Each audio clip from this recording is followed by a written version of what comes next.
Magandang hapon mga kapanalig. Welcome sa programang Usapang KKK. Kalusugan, kagalingan, at kagandahan. Ako po si Ivy at kasama natin si Dr. Irene Lim. Para po sa inyong mga katanungan, maaari po kayong mag-text sa 0922-875-2899 at 0925-896-1689 at 0917 810-6169. Para po sa may mga YouTube at Facebook, pwede nyo po hanapin si Doc. Type nyo lang po ang Dr. Irene Lim. Magandang hapon, Doc. Magandang hapon pong muli sa inyong lahat at welcome po sa ating talakayan sa Usapang KKK. Ang inyo pong lingkod, si Dr. Irene Lim, ang magbibigay na naman po sa inyo ng panibagong kaalaman. And always remember that knowledge is power. Ligtas ang may kaalaman. And when you lose your health, you will lose everything. And paki-like, share, and subscribe po. Type nyo lang mga Dr. Irene Lim both sa YouTube and sa Facebook. Yung mga na-miss nyo hong episode, so pwede nyo hong habulin dyan. Pwede nyo hong i-type yung topic and also the date. Now, ang tatalakayin ho natin sa hapong ito ay tungkol ho sa vitamin C.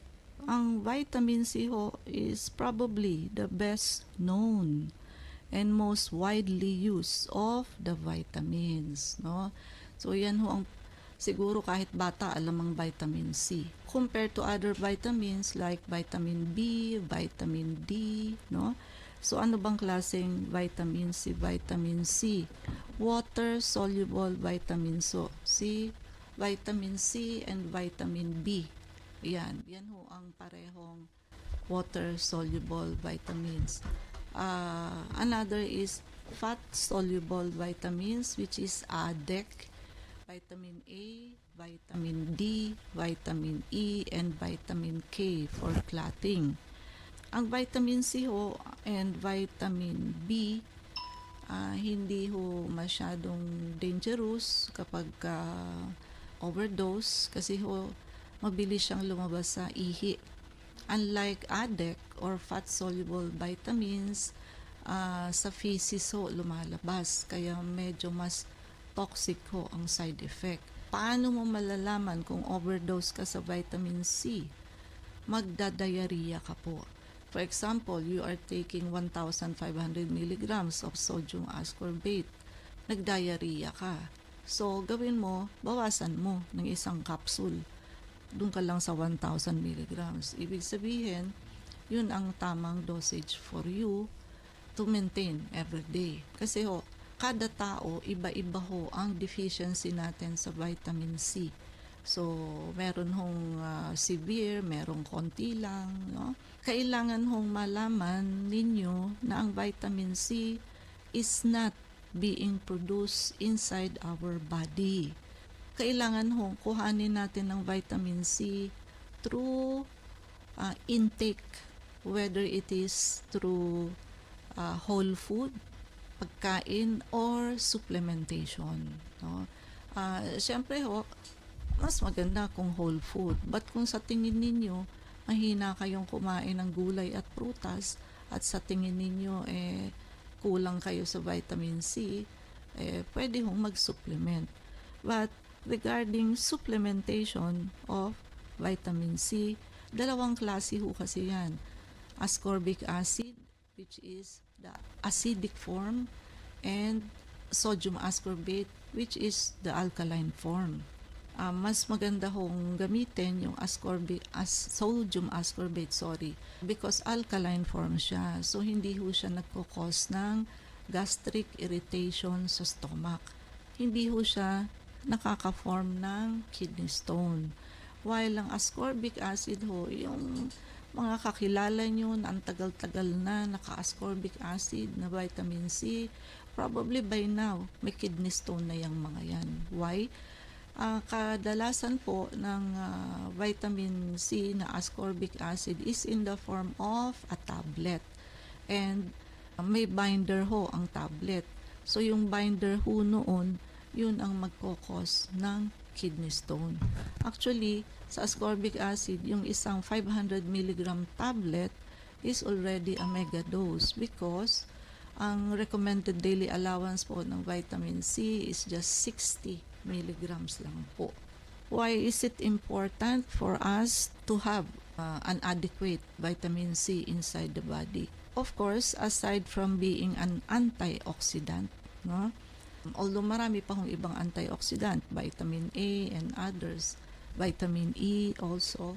Ang antioxidant ho kasi ibig sabihin, siya ho ang nag-prepare kay free radicals. Si free radicals ho, kasi bad yan sa katawan natin. Yan ho ang nagkakos ng sakit and aging. Ang first molecule na mamimit ni free radicals, i-prepare niya ho, paparisan niya. So, didikit siya. Gusto niya may kaparis siya. Ay, paano ho kung yung mga pair niya cancerous substances? Halimbawa, smoker. Ang dami ho. Halos 4,000 to 6,000 chemicals yan sa isang stick ng cigarette. And 60 of which are cancerous. Kung doon ho makidikit si free radical, di magkakaroon ng cancer ang pasyente. Now, ang dapat role ng antioxidant is siya ang mag-prepare kay free radical para hindi na ma-pair si free radical sa mga cancerous and harmful substances. No? And actually, pati na rin yung mga bara sa ugat. Yung, di ba, sabi natin, pag high blood, masikip yung daanan ng ugat.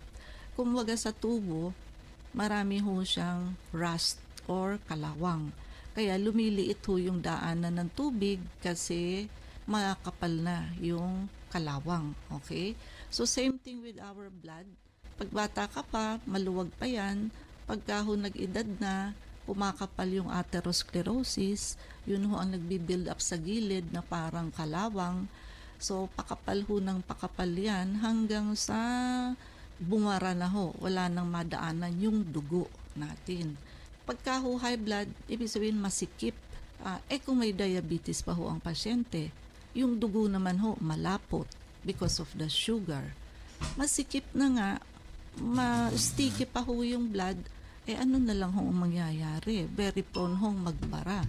So, dahil ho sa sitwasyon na yan, sticky blood, at saka masikip na daanan ho, nagkakaroon ng wear and tear. Sugat, gasgas, bitak ang ating endothelium. Ano yung endothelium? Lining, innermost lining ng ating arteries. Para kung imagine niyo yung daan na maraming lubak-lubak, ayun, ganun ho ang nangyayari.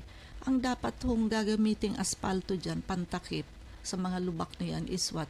Antioxidants. So, like vitamin C, vitamin E, ayan.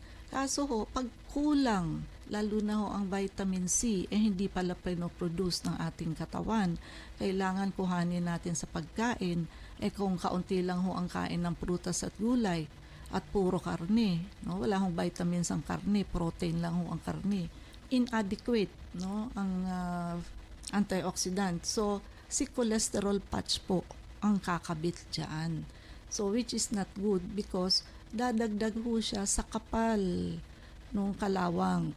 So, kakapal ho lalo yung atherosclerosis, hardening and thickening of arteries.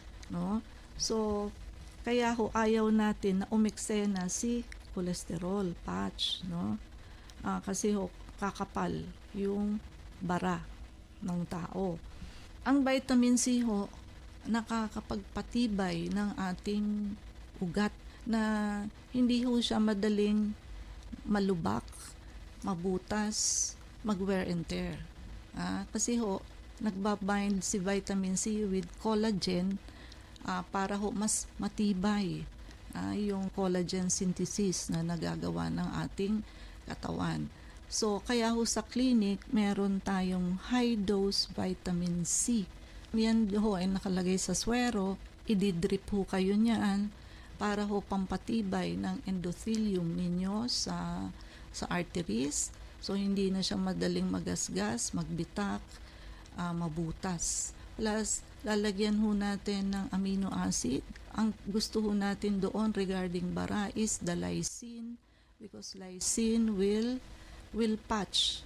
So lysine patch ho ang gagamitin natin para ho takpan yung mga butas at lubak. Para ho wala nang kakapitan si cholesterol. Kasi nga ho kung kulang ang antioxidant ng pasyente, so si lysine patch ho ang kakabit dyan. Yan ho ang kadalasang, actually lahat ng tao dapat may maintenance man lang ng ganyan na blood cleansing, kahit sabihin natin twice a month o every week o once a month, basta ho meron na. Ang vitamin C po, sabi ko nga ay hindi ho napoproduce ng ating katawan. Unlike animals, they produce their own vitamin C ho, no? So kaya kailangan galingan natin yung pagkain ng foods rich in vitamin C. Kung sa tingin nyo kulang pa rin, it's okay ho na mag-supplement. Basta ho, sodium ascorbate ang gagamitin ninyong klase ng vitamin C. Huwag po ascorbic acid. In the past, pag sinabing vitamin C, puro ascorbic acid kasi ho, wala pang masyadong mga ascorbate form, no? Ascorbic acid, a synthetic form ng vitamin C, does not appear in nature. Kaya ho siya ay synthetically made, of course. And ang literature ho about vitamin C is very extensive. Napakarami na hong pag-aaral na ginagamit dyan. Ang vitamin C ho, pag high dose, nagkakaroon ho siya ng antimicrobial effect. Ibig sabihin, nakakapatay ho siya ng germs, ng bacteria, ng virus, ng itlog ng bulati, no? Fungus. So, nagkaka-antimicrobial effect. Pag sinabi mong high dose, ilan ba para maging high? At least 10,000 milligrams to 25,000 milligrams, no? So, ganun po kataas. At saka, injectable ho ang magandang form, hindi ho oral. Hindi nyo ho kayang inumin ang 10,000 milligrams ng vitamin C. So, aside from yung role ni vitamin C na nakakapagpatibay ng ugat, so, yan ho ay nagkakaroon ng antimicrobial effect. And sa kaso ng cancer, ang high-dose vitamin C, may effect din po siya. So, kaya ginagamit din ho ang high-dose vitamin C sa mga taong may cancer. So, how? Ano ho ang principle behind? Because ang chemical structure po ng vitamin C is very similar to what? Sugar. Kaya ho, if you give high-dose vitamin C to a patient, isasak ho siya ng cancer cell from the normal cell. Because the cancer cell thinks that it is sugar. Pagkain ho kasi ni cancer cell is sugar.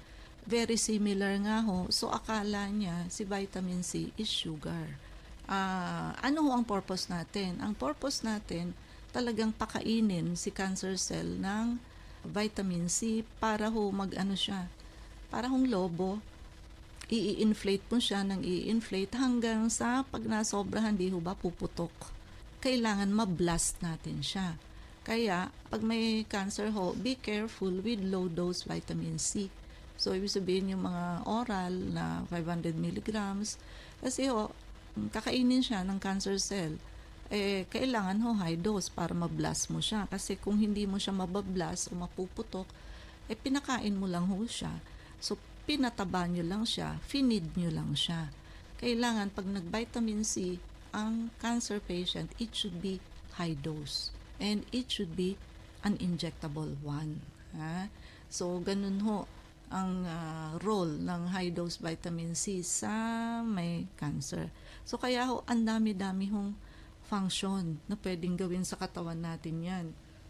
And actually, even in the case of sepsis, yung systemic infection in the blood, nakakatulong ho ang high-dose vitamin C. Minsan ho kasi, di ba, pag sepsis, minsan pinakamatatapang na hong antibiotic, tapos resistant pa ho yung germs. So, ano na lang ho ang gagamitin ng doktor kung nagamit niya na yung pinakamalakas na antibiotic. So, pwede hong umenter dyan si high-dose vitamin C because, sabi natin, pagka high dose ang vitamin C, nagkakaroon ho siya ng antimicrobial effect. Kaya nga lagi kong sinasabi sa inyo, mag-detox and mag-blood cleansing. Kasi ho sa blood cleansing natin, kasama si vitamin C. Isa lamang po siya doon. At the same time, with laser, intravenous, ozone, and ultraviolet. Medyo high-tech po ang gagawin ninyong blood cleansing. So, it can kill all kinds of germs, mahahydrate kayo, mawawash out ho yung mga lason, toxins inside your body, no? Si detoxification naman ho will clean our basic organ, which is the colon, the liver, the kidney. It will kill parasite and it will remove heavy metals, no? Kaya hand in hand ho, yung dalawang yan are synergistic to prevent and treat diseases. Okay. It has been claimed to have a therapeutic effect on everything from colds to cancer. Di ba? So, and the use of vitamin C in the prevention and treatment of common colds and respiratory infection ay napag-aralan na po. Actually kahapon may pasyente ho kaming talagang ubo ng ubo, tsaka yung ubo niya malutong with phlegm. Maghapon na ho yun, ilang araw na yung ubo ng ubo. O edi nag-treatment ho ng first day kasi may pneumonia na may crackles na ho yung likod. Ginawa niya ho antibiotic plus blood cleansing. Day 1. So nagsimula siyang mag-drip, matindi pa ho ang ubo. Nung matapos actually bago ho tanggalin sa kanya yung blood cleansing, wala na hong ubo ang pasyente. So nakita nyo yung magic ng blood cleansing. Kung kukuhanin nyo ho yan sa oral lang, which is ang pneumonia, hindi ho kami nag-o-oral kasi magsasayang ka lang ng pera and time. Lumalala din ho ang pasyente. So, ayun, magic po. No? Uuwi pa lang siya, hinuhugot pa lang ho yung karayom, wala na hong ubo ang pasyente. So, hindi nga ho isang araw 30 minutes lang po. So, ganun ho ka-effective, kaganda sa katawan ang nagagawa ng high-dose vitamin C or yung atin hong blood cleansing. And of course, yung mga tao hong nakaka-develop ng colds while taking vitamin C, no difference in severity of symptoms has been seen overall. Pero sa karamihan, mas matagal hong kapitan ng ubo ang naka-vitamin C, of course. And ang vitamin C also nagpe-prevent ng destruction ng vitamin B. So nakakatulong siyang hindi masira yung vitamin B, which is another form of water-soluble vitamins. Nakakatulong din hong mag-absorb ng iron, enables your body to fight infection. Yun na nga ho ang sabi ko sa inyo. It also helps wound healing. Ayan, pati ho sa paggaling ng sugat. Alam niyo, pagka lagi ho kayong nape-paper cut, halimbawa may dudukutin ka sa bag mo, yung bag mo punong-puno. Paghugot mo nung nasa ilalim, ayun, na-paper cut ka na, yung nasugat na ho, yung skin mo. Ibig sabihin ho, kulang kayo sa vitamin C. Pagka ho, madalas kayong masugat ng kahit na papel lang, tapos gumuhit sa inyo, sugat na. So, ibig sabihin ho, you lack vitamin C. Nakakatulong ho yan sa wound healing and nag-a-assist ho yan sa body in making collagen. Diba? Sabi ko sa inyo. So, which holds the cells together. Yung collagen ho, ang nag-hold sa cell together. Kung iisipin nyo, yung walis tingting, di ho ba may tali sa taas para sila sama-sama at maka-form ka ng isang walis tingting. Yun ho ang role ni collagen.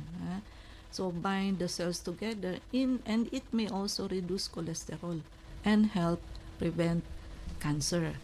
Deficiency sign ng kakulangan ho sa vitamin C, yung may mga swelling and tenderness ng joints. Tsaka masakit yung mga joints. So, hindi ho lahat puro rayuma.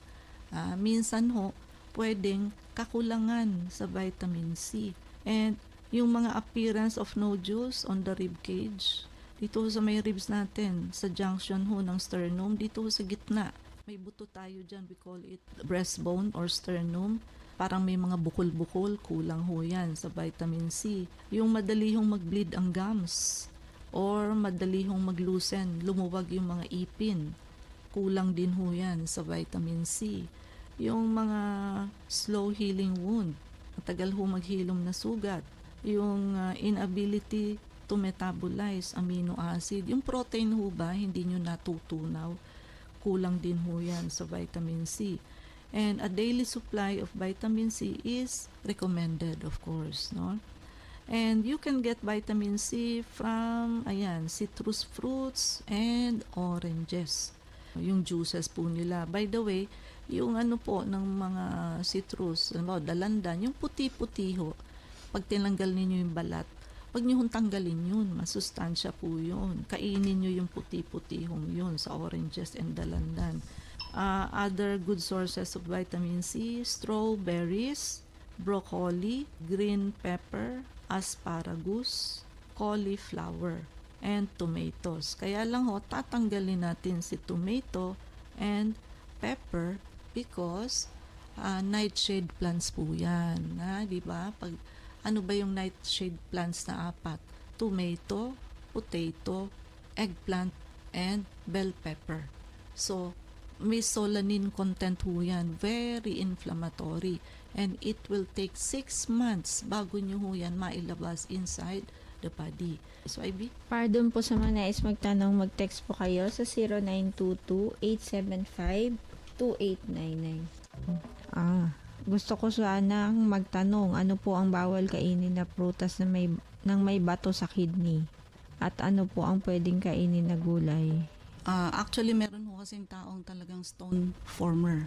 Nasa genes po yan. Then, of course, huwag kalilimutan, huwag hong magsusupplement ng calcium tsaka ho ascorbic acid kasi ho in the long run nakakakos ng kidney stones. Plus, iwasan nyo ho yung mga pagkain high in oxalate kasi ang pinakamadalas hong form ng kidney stone is calcium oxalates.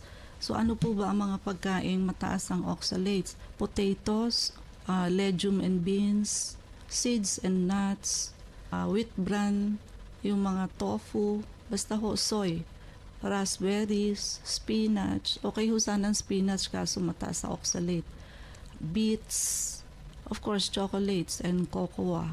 Processed meat, ayan ho, lahat ho from salami to spice ham, pumpkins, eggplant, grapefruit and juice.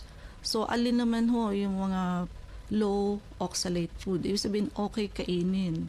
Broccoli, lettuce, bok choy, papaya, bananas. No? Coffee daw ho, okay. Yun ho, doon kayo iikot. No? So, iwasan yung mga pagkain mataas sa oxalates because yan ho. At saka wag ho kayo magpigil ng ihi.